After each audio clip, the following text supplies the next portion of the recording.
Very good evening to everyone. और आज वाकई में बहुत ज़्यादा अच्छी इवनिंग है, बहुत ही गुड है इवनिंग, क्योंकि जिस तरीके से मार्केट्स बंद हुए 18,000 के ऊपर, इतने प्यार से इतनी इजीली 18,000 के लेवल्स को क्रॉस किया और डिसाइसिवली जो बंद हुआ, और जिस तरीके से स्मॉल कैप और मिड कैप इंडाइसेस जो परफॉर्म किया, और स्मॉल कैप इंडेक्स की सबसे बढ़िया बात जो लगी, क्योंकि मैं काफ़ी डरा हुआ था। अगर आप लास्ट महीना अगर मेरे से बात करते तो मेरा जोश थोड़ा कम था, क्योंकि मुझे मिड कैप और स्मॉल कैप स्टॉक्स जब मार्केट्स नहीं चलते हैं तो काफ़ी डर लगता है, क्योंकि वहाँ पे करेक्शन भी डीप आता है। हालांकि ये कॉन्फिडेंस और ये कन्विक्शन रहता है कि अच्छे क्वालिटी के स्टॉक्स रिकवर भी वैसे ही करते हैं, तो इसीलिए कहीं डरने की बात नहीं। और हमें एक चीज़ का ध्यान रखना है, रिजल्ट्स पे थोड़ा ध्यान रखना चाहिए, क्योंकि एक्स्ट्राऑर्डिनरी खराब रिजल्ट्स आए तो वहाँ पे एग्जिट भी लेना पड़ता है कई बार। और जनरली अगर रिजल्ट्स अच्छे आ रहे हैं और अच्छी क्वालिटी के स्टॉक्स है, भले ही मार्केट नहीं चल रहे हो, बट आने वाले दिनों में, आने वाले महीनों में सर्टेनली परफॉर्म करते हैं स्टॉक्स। और वैसा ही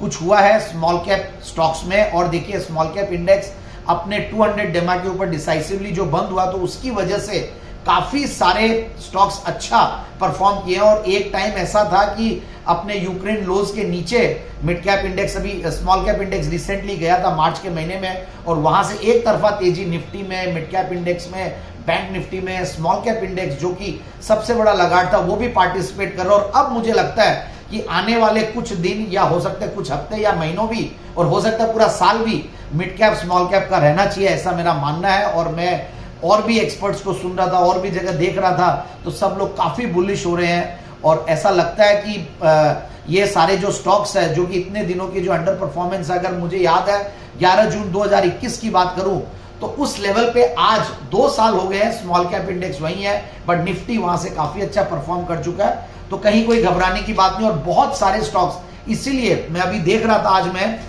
बहुत ही बढ़िया दिन था। मैंने अभी रिसेंटली यूट्यूब चैनल पे जब से मैं थोड़ा एक्टिव हुआ हूं, मैं अगर देखूं तो न्यू ईयर पिक के तौर पे मैंने स्टॉक्स दिए थे, मैंने फाइनेंशियल ईयर पिक के तौर पे दिए, अक्षय तृतीय जो मैंने इनफैक्ट जब नेचुरोपैथी पे गया हुआ था लास्ट वीक, मैंने बाहर से ऑफसाइट रिकॉर्डिंग की, तो वो भी बहुत बढ़िया गए। न्यू फाइनेंस, तो ये सारे एक एक ओकेजन पे मैंने एनिवर्सरी पिक भी दिया, तो मैं ओकेजन ढूंढ रहा हूँ। अच्छा, ऐसा नहीं कि मैं पिक खुद देना चाह रहा हूँ या मुझे वीडियोस बनाने हैं। रीजन ये है कि जब मार्केट्स चलते हैं तो मिड कैप स्मॉल कैप की जो तेजी आती है और उसमें 20, 30, 25% बनना बहुत इजी रहता है कई बार, और इस रैली को कई बार एनकैश करना बहुत समझदारी का काम होता है। इसलिए मैं स्टॉक आइडियाज के साथ, ज्यादा से ज्यादा स्टॉक आइडियाज के साथ इस माहौल में आने की कोशिश करता हूं। ये जरूर है कि प्रॉफिट बुकिंग भी साथ साथ करते जाइए, क्योंकि मार्केट्स करेक्ट करते तो ये स्टॉक्स टूटते हैं। जैसा कि मैंने अभी recently new financial year pick के तौर पे डी-लिंक दिया था, गजब का परफॉर्म किया, वो भी टारगेट्स अचीव हो गए। दी अनूप इंजीनियरिंग दिया था, उसका भी टारगेट अचीव हो गया। फीएम इंडस्ट्रीज फास्टेस्ट, मतलब लास्ट वीक मैंने आई थिंक 23 तारीख को रिकॉर्ड किया था, 22 तारीख और 23 तारीख को अक्षय तृतीय था, तो वो भी टारगेट अचीव कर गया। जीएसएफसी न्यू ईयर पिक के तौर पे दिया था, गुजरात गवर्नमेंट की तरफ से जो पॉजिटिव न्यूज आई, उसका one of the biggest beneficiaries in fact GSFC था। और आज भी इनफैक्ट एक दिन 20% का सर्किट लगाने के बाद फिर से आज वापस से परफॉर्म किया, तो मुझे लगता है कि ये सारे स्टॉक्स परफॉर्म करेंगे। सो द मंत्रा इज अच्छे क्वालिटी के स्टॉक्स ले और उनको थोड़ा ट्रैक भी करते रहे रिजल्ट्स को, और ओवरऑल उनमें बैठे रहे। कई बार करेक्ट भी करें तो डरना नहीं है।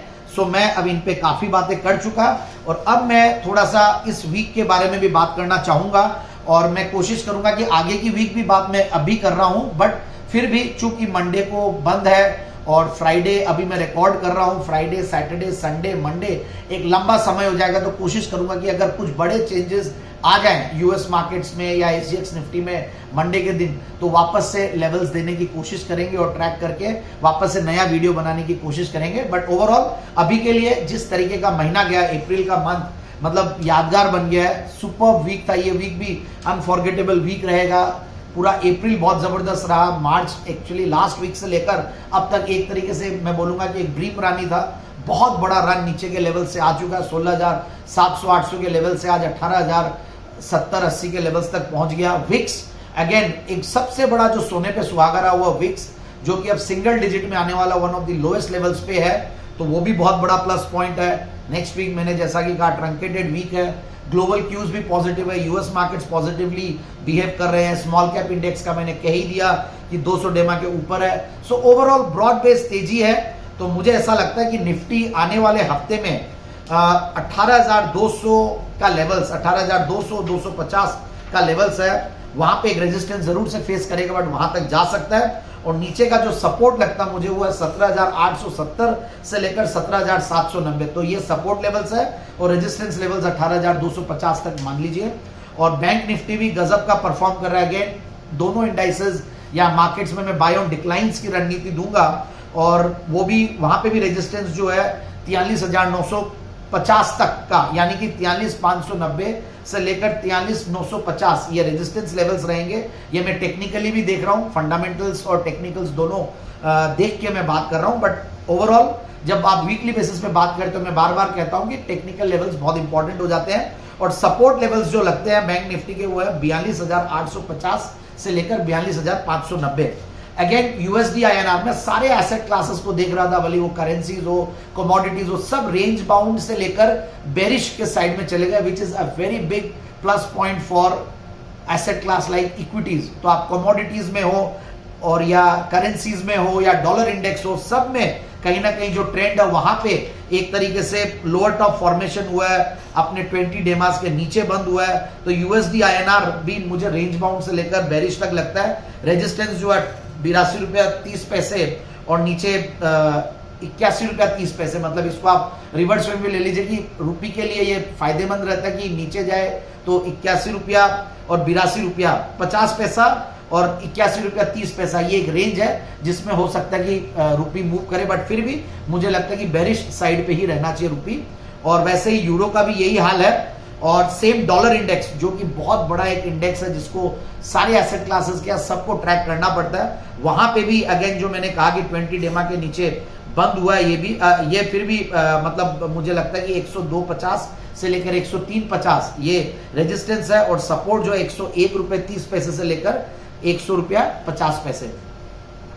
फिर मैं गोल्ड की बात कर रहा हूं तो वहां पे भी मुझे bearish range bound to bearish moves लग रहे हैं। सिल्वर में भी ऐसा ही कुछ है। कॉपर भी इनफैक्ट लोअर टॉप फॉर्मेशन किया है, अपने 20 डेमा के नीचे बंद हुआ है। सो ओवरऑल बेस मेटल्स हो या प्रेशियस मेटल्स हो या करेंसीज हो, सब एक तरीके से एक मतलब बेरिश मूव्स दिखा रहे हैं या रेंज बाउंड मूव्स दिखा रहे हैं, which is positive for equities. और इसीलिए equity as an asset class, भले वो यूएस में हो या इंडिया में हो, हर जगह परफॉर्म कर रहे हैं। So last but not the least, मैं जो हर हफ्ते एक पिक ऑफ द वीक देता हूं, इस बार भी जो technical pick of the week बोलूंगा, बट उसमें एक जरूर है कि मैं फंडामेंटली स्ट्रॉन्ग स्टॉक्स को ही लाता हूं, बट टेक्निकली चूंकि लेवल्स है और वीकली पिक के तौर पे मैं लाया हूं, वो है Maruti Suzuki India limited. Again Maruti बढ़िया लग रहा मुझे इन लेवल्स पे। 8606 रुपए पे बंद हुआ है, टारगेट 8790 रुपए से लेकर 8930। सो 8606 is the CMP closing price on Friday. Target will be 8790 to 8930 और stop loss 8490। तो ये सारे इस वीक के लिए मेरी एनालिसिस थी। I hope you will like it and thank you so much for the patient hearing। and देखते हैं मंडे को अगर मार्केट्स में कुछ बड़े मूव्स रहे तो हो सकता है मैं एक नए वीडियो के साथ फिर से आऊं। Thank you so much once again.